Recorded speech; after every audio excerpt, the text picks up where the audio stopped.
love, folks. Figured I'd come to give you a little ride through on Flagstaff in hopes of seeing some elk. Sometimes you see some elk, sometimes, most of the time you don't. But maybe, just maybe, we'll see some elk.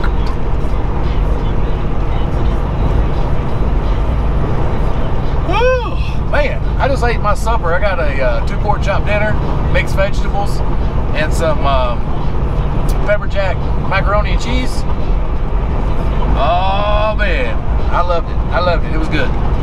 So now I'm ready to get on down the road. If I had a cup of coffee, that would be nice. That's it. That's it. Life is good. Mr. Tim Gorley gave me an inverter, and I really have no reason why I haven't installed that inverter. Sorry, Tim. I'm just lazy, I guess. But I really need to install that inverter. I think I got a good place where I'm gonna mount it. I'm gonna mount it behind my seat. But I need that inverter. I need to put it in. Reason being is I need me a coffee maker again. I've been missing my coffee maker now since my last truck, and I just haven't felt motivated to get an inverter. And then when I did, I haven't put it in yet. No excuses, other than I just haven't done it.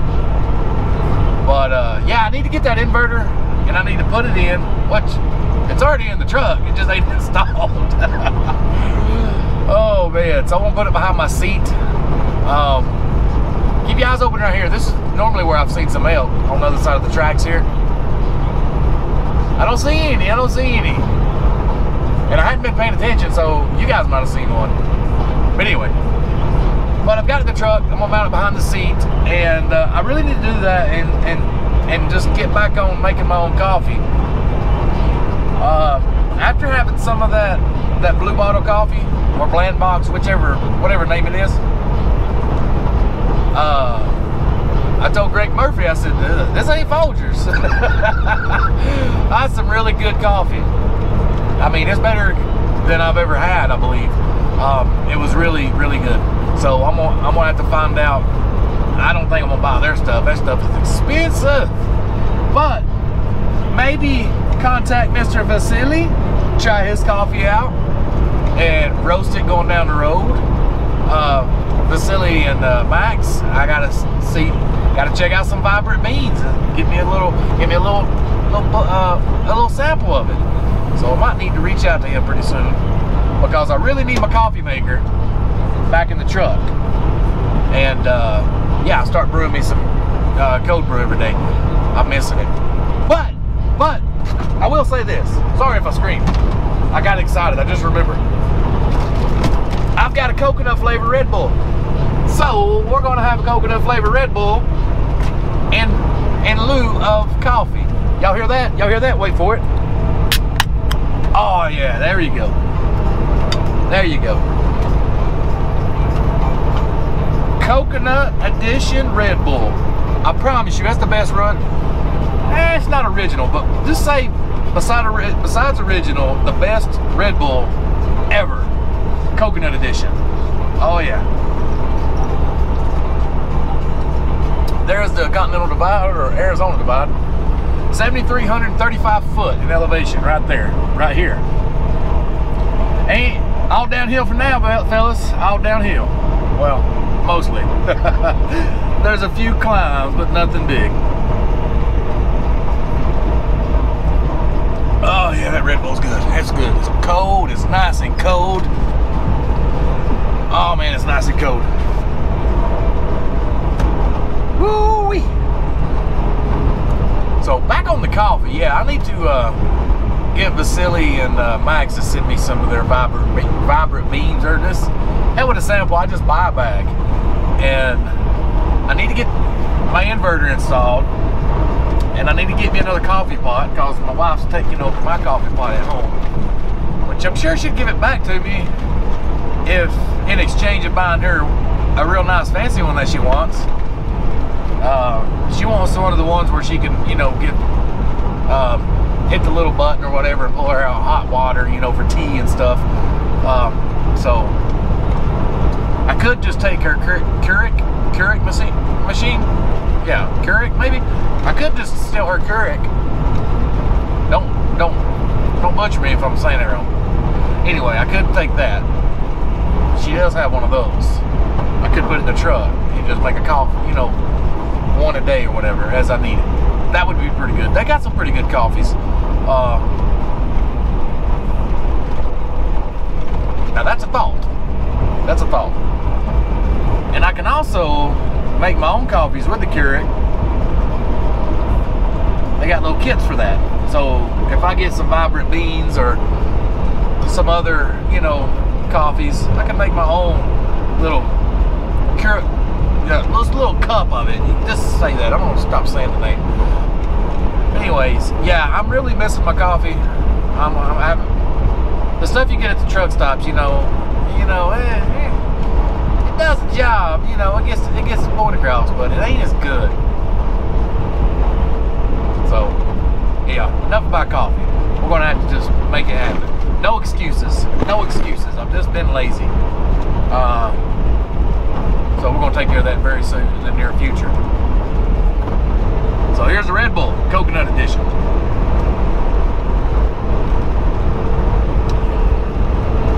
And I hope you guys are enjoying the fantastic views here in Flagstaff, Arizona. We are rolling into the city limits right now. It's a gorgeous, gorgeous, gorgeous, gorgeous town.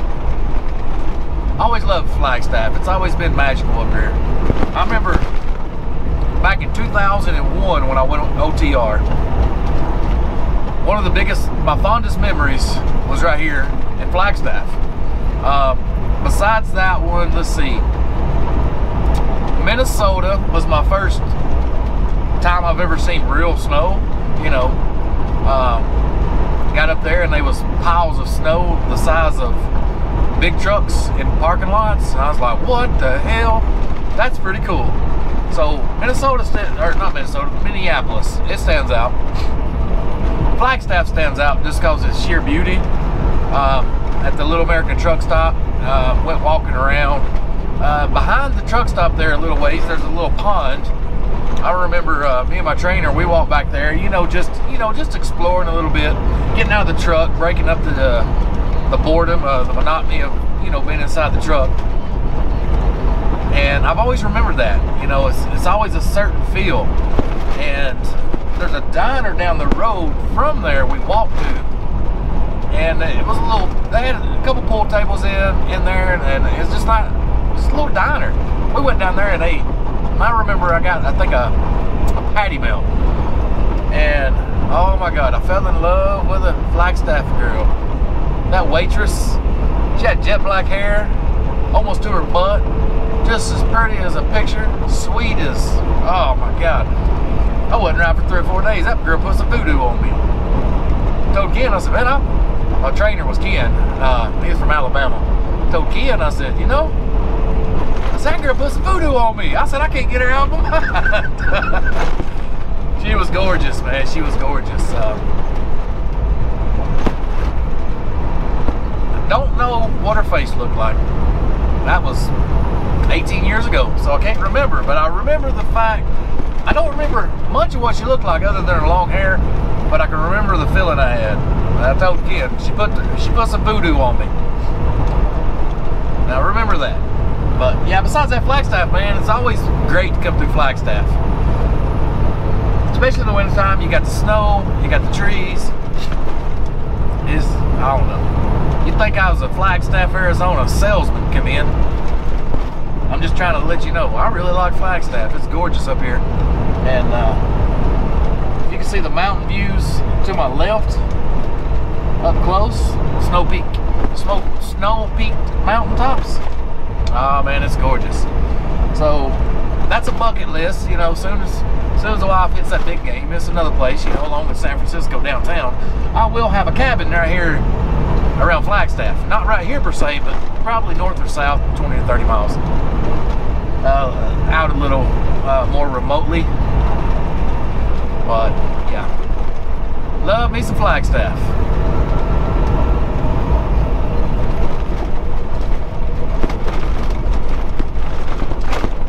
They need to fix some roads. It's bumpy.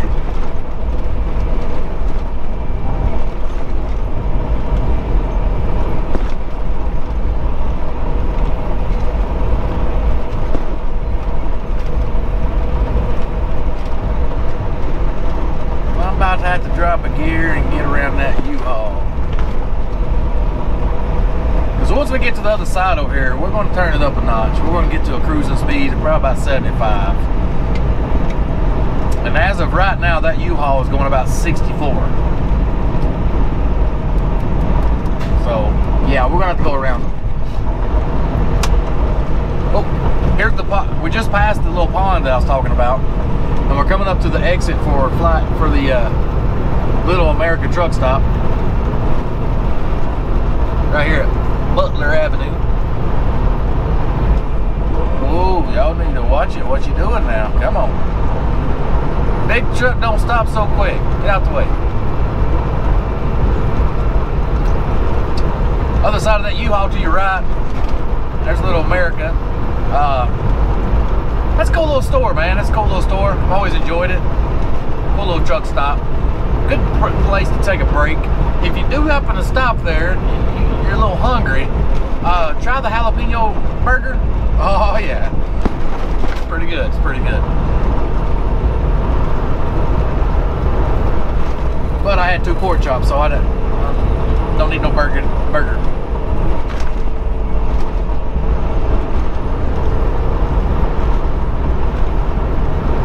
Boop, boop, beep, boop, boop, boop. Get out the way. Got you to go. I'm out here to slow down. It's still 65. Come in. I'm rolling about 72 maybe right here. Maybe. Yeah, I think we're good. And if we're not, Mr. DOT man will pull me over and let me know I'm not. But usually my rule of thumb, 10 miles an hour over. Unless you're in a construction zone or safety corridor area, you know, downhill, down mountains and stuff like that. 10 miles an hour, under.